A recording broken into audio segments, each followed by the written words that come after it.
9 अगस्त 2024 Brazil की एक local airline बोपस लिनहस की फ़्लाइट 2283 को मुख्तलिफ वीडियोज़ में आसमान से भयानक अंदाज में गिरते हुए देखा गया। ATR 72-500 नामी ये जहाज़ एक ब्राज़ीलियन पैसेंजर एयरक्राफ्ट था जो कस्केबल से साओ पाउलो की जानिब जा रहा था, लेकिन लैंडिंग से सिर्फ चंद मिनट पहले ही ये हादसे का शिकार हो गए, जिसमें 57 पैसेंजर्स और 4 क्रू मेंबर्स की जान चली गई। ये न सिर्फ 2011 के बाद ब्राज़ील का पहला खतरनाक क्रैश था, बल्कि ब्राज़ील की एविएशन हिस्ट्री में इसको घातक माना जा रहा है। वीडियो में देखा जा सकता है कि जहाज़ फ्री फॉल करता हुआ किसी कटी हुई पतंग की तरह आसमान से गिर रहा है।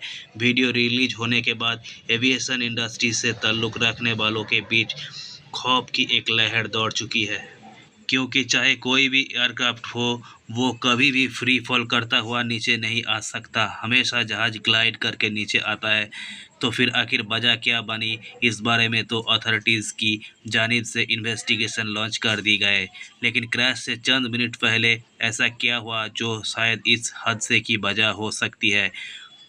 फेम टीवी की इस वीडियोस में एक बार फिर से खुशामदीद नाजरीन। बोपस लिनहस ब्राज़ील की एक लोकल एयरलाइन है जो ज़्यादातर डोमेस्टिक डेस्टिनेशन को कवर करती है। इनके पास 8 ATR 72-500 एयरक्राफ्ट है, जिनमें से एक 9 अगस्त को क्रैश हो गए। ATR 72 में 2 टर्बोप्रॉप इंजन पाए जाते हैं और इसके नाम में नंबर 72 इसकी सीटिंग कैपेसिटी को जाहिर करता है।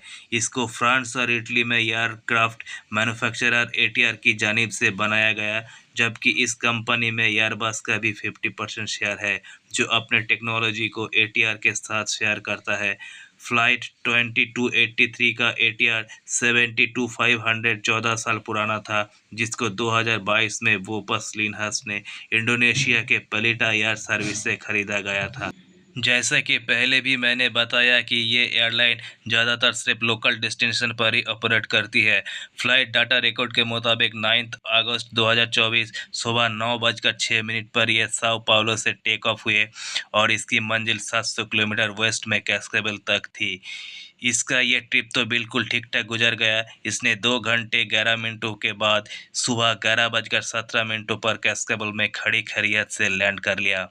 फ़्लाइट ऑलरेडी अपने शेड्यूल टाइम के हिसाब से लेट थे और इसको कैस्केबल से पैसेंजर लोड करके वापस साओ पाउलो भी जाना था। इसी वजह से अनलोडिंग के बाद जल्दी-जल्दी साफ-सफाई का काम हुआ और ठीक 41 मिनट्स के बाद इसने कैस्केबल से वापस साओ पाउलो जाने के लिए टेक ऑफ किया।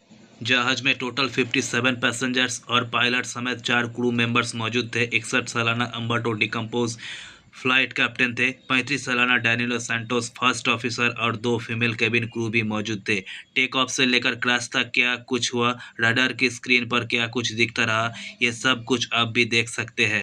11:58 AM लोकल टाइम पे फ़्लाइट 2283 ने कैस्केबल से टेक ऑफ करते ही लेफ़्ट टर्न लिया और 17,000 फीट्स का एल्टीट्यूड मेंटेन करने लगी, जिसको क्रूजिंग एल्टीट्यूड भी कहती है। 12:21 पे टेक ऑफ से 23 मिनटों के बाद 17,000 फीट का एल्टीट्यूड मेंटेन कर लिया गया। कैस्केबल से साओ पाउलो अगर सीधा जाए तो बीच में काफ़ी बड़ा पहाड़ी सिलसिला आता है, जिसको अवॉइड करने के लिए तमाम जहाज या तो ईस्ट में पैसिफिक ओशन के ऊपर से जाते हैं या फिर वेस्ट में प्लेन लैंड के ऊपर से होकर गुजरते हैं। फ़्लाइट 2283 ने भी इस माउंटेन रेंज को बाईपास करने के लिए हल्का सा लेफ्ट टर्न लिया और फिर सीधा साओ पाउलो की तरफ जाने लगी। रडार के मुताबिक पहला 1.5 घंटा बिल्कुल नॉर्मल अंदाज में गुजरा, जिसमें जहाज का एल्टीट्यूड 17,000 फीट के आसपास था और ground speed 400 kilometre per hour. 1:17 पर फ़्लाइट 2283 ने एक शार्प लेफ्ट टर्न लिया और अपनी डायरेक्शन कैम्पिनास शहर के तरफ कर ली, जहां से अप्रोच बनाकर उसको साओ पाउलो एयरपोर्ट पर लैंड करना था। 1:20 पे जब वो कैम्पिनास के साउथ में आबादी के ऊपर मौजूद था, तब पहली बार उसकी ग्राउंड स्पीड कम हुए। जो पहले 460 किलोमीटर पर आवर की स्पीड से आगे बढ़ रहा था, अचानक वो स्पीड 159 किलोमीटर पर आवर हो गई। इसका रीज़न क्या था, ये तो अभी तक पता नहीं चला, लेकिन अगले ही मिनट 1:21 पर पायलट ने अपनी ग्राउंड स्पीड को वापस 400 किलोमीटर पर आवर तक मेंटेन कर लिया। इस वक्त तक पायलट ने किसी किस्म की कोई इन्फॉर्मेशन एटीसी को नहीं दी। ये वो पॉइंट था जहां से जहाज की डायरेक्शन साओ पाउलो एयरपोर्ट की तरफ करनी थी और रडार में हम देख सकते हैं कि पायलट ने जहाज को राइट टर्न करवाना शुरू कर दिया, लेकिन सिर्फ 13 सेकंड के बाद 1:21 और 15 सेकंड पर जब वो टर्न कर ही रहा था कि अचानक पहले ग्राउंड स्पीड कम हुए और उसके साथ ही वर्टिकल स्पीड यानी जिस स्पीड से जहाज नीचे या ऊपर जाता है वो भी कम होने लगी। रडार में देखा गया कि 17,000 फीट पर उड़ने वाला जहाज 13,000 फीट पर मिनटों की स्पीड से नीचे आने लगा, वो भी गोल घूमता हुआ। और इस दौरान इसकी ग्राउंड स्पीड यानी आगे बढ़ने वाले स्पीड 400 से कम होकर 100 किलोमीटर पर आवर तक रह गए। इस पूरे प्रोसेस में सिर्फ 1 मिनट और 14 सेकंड ही लगी, यानी इतने कम वक्त में जहाज 17,000 फीट से सीधा जमीन पे आ गिरा। इस दौरान जहाज 180 फीट पर सेकंड की स्पीड से नीचे आ रहा था और पायलट के पास शायद इतना वक्त नहीं था कि वो एटीसी को भी अपनी सिचुएशन के बारे में आगाह करे। जिस जगह पे फ्लाइट की वर्टिकल स्पीड कम होना शुरू हुए और जिस जगह इसने क्रैश किया इसके बीच सिर्फ 1.3 किलोमीटर का ही फासला है। इस अचानक गिरने के पीछे की असल वजह क्या है ये तो इन्वेस्टिगेशन के बाद ही मालूम पड़ेगा, लेकिन अभी तक जो मालूमात मौजूद है उसके हिसाब से जिस एरिया में क्रैश हुआ वहाँ 12,000 फीट से 21,000 फीट के एल्टीट्यूड पर पहले से ही बर्फ़ जमने की इन्फॉर्मेशन तमाम पायलट्स को दी गई थी, जिसको सिग्निफिकेंट मेट्रोलॉजिकल इन्फॉर्मेशन भी कहा जाता है।